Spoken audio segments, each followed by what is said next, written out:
അപ്പോൾ ഇന്ന് ഗണേശ് ചതുർത്ഥിയായിട്ട് ഹോസ്പിറ്റലിലെ ഡെക്കറേഷൻസ് കാണാൻ പോകാൻ വേണ്ടി ഇവിടെ തന്നെ രാവിലെ തൊട്ട് മോട്ടറാക്കിക്കൊണ്ടിരിക്കുകയായിരുന്നു. ഇന്ന് ഗണേശ് ചതുർത്ഥി ആ ഓർത്ത് എങ്ങനെയാണെന്ന് വെച്ചാൽ മെസ്സിൽ പരിപ്പോളം കിട്ടിയപ്പോൾ മനസ്സിലായി എന്തോ പ്രത്യേകതയുണ്ട്. പോരാത്തിന് ഇന്ന് അവധിയാണ്. അവിടെ ചെന്നപ്പോൾ അന്നദാനത്തിൻ്റെ പാത്രം വരെ കഴുകി.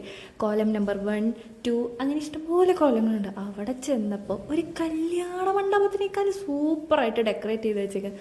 ഒരു രക്ഷയില്ല. ഇവിടെ വന്നതിന് ശേഷമാണ് ഇങ്ങനത്തെ ഫെസ്റ്റിവലൊക്കെ ഇത്ര അടിപൊളിയായിട്ടുള്ള ഡെക്കറേഷനും പരിപാടിയൊക്കെ കാണുന്നത്.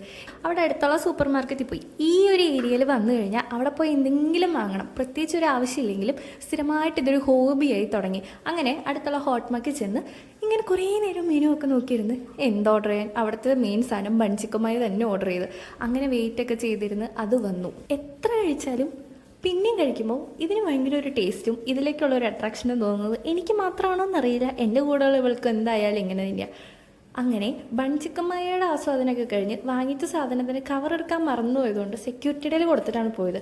തിരിച്ചു കഴിയുമ്പോൾ നോക്കടാ മഴ. പെട്ട് ബൈ ബൈ.